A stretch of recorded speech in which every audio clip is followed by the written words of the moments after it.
السلام علیکم ورحمۃ اللہ وبرکاتہ۔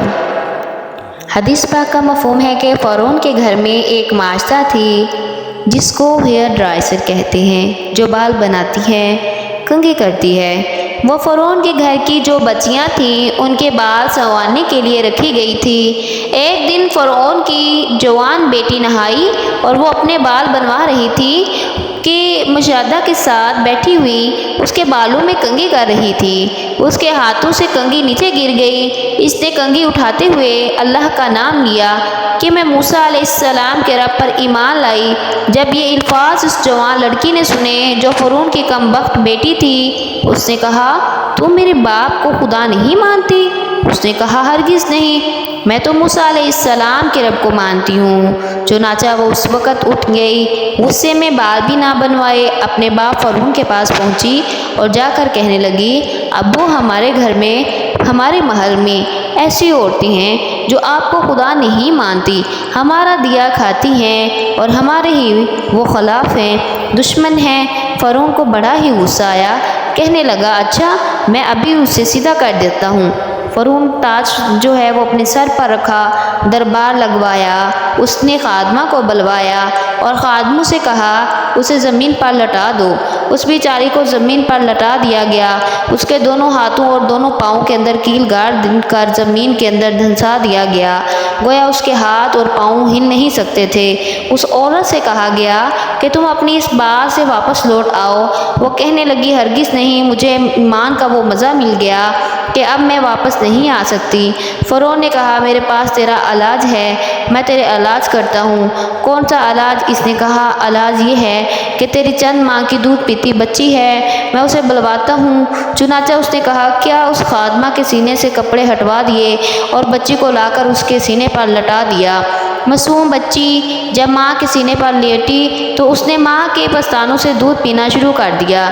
اب سارا دربار دیکھ رہا ہے، معصوم بچی ماں کے دودھ سے لگی دودھ پی رہی ہے۔ فرعون کہنے لگا، میں تیری بچی کو تیرے سینے پر ذبح کروں گا، یہ تڑپے گی، اس کا خون تیرے سینے پر بہے گا، ورنہ تو میری بات کو مان لے۔ وہ کہنے لگی، ہرگز نہیں، ایمان اتنا قیمتی ہے، میں یہ قربانی کر لوں گی، لیکن خود ایمان سے نہیں ہٹ سکتی۔ چنانچہ فرعون نے کیا کیا، اس کی بیٹی کو قتل کرنے کا حکم دیا۔ ایسے ظالم تھا فرعون، ایک نے خنجر مار کر گردن کے اوپر اور اسے ذبح کر دیا۔ گردن اس کے جسم سے جدا کر دی گئی۔ نازک پھول سی بچی ماں کے سینے پر تڑپنے لگی، ماں کے سینے پر خون کا فوارہ چھوٹا۔ سوچئے ماں پر کیا گزری ہوگی۔ بالآخر جب بچی ٹھنڈی ہو گئی تو وہ کہنے لگا، بات مانتی ہو کہ نہیں؟ اس نے کہا، میں نہیں بات مانتی۔ کہنے لگا، اچھا، تمہارا اور علاج کرتا ہوں۔ فرعون نے بڑے بڑے بچھو پلوائے ہوئے ہوتے تھے جو دشمنوں کو سزائیں کے طور پہ دیتا۔ اس نے کہا، اس عورت کے ننگے بدن پر بچھو چھوڑ دیے جائیں۔ چنانچہ بچھو چھوڑ دیے گئے، اس کے جسم پر ہزاروں بچھو نے اس کے جسم کو کور کر لیا۔ جسم کو ہزاروں بچھو نے کور کر لیا اور کاٹنے لگے۔ اس عورت کو اتنی تکلیف ہوئی کہ مچھلی کی طرح تڑپنے لگی اور اس زہر کی وجہ سے اس بیچاری کی موت ہو گئی، وہ شہید ہو گئی۔ جب فرعون نے دیکھا یہ بھی ٹھنڈی ہو چکی ہے، فرعون گھر آیا، اپنی بیوی حضرت آسیہ کو یہ سارا واقعہ سنایا۔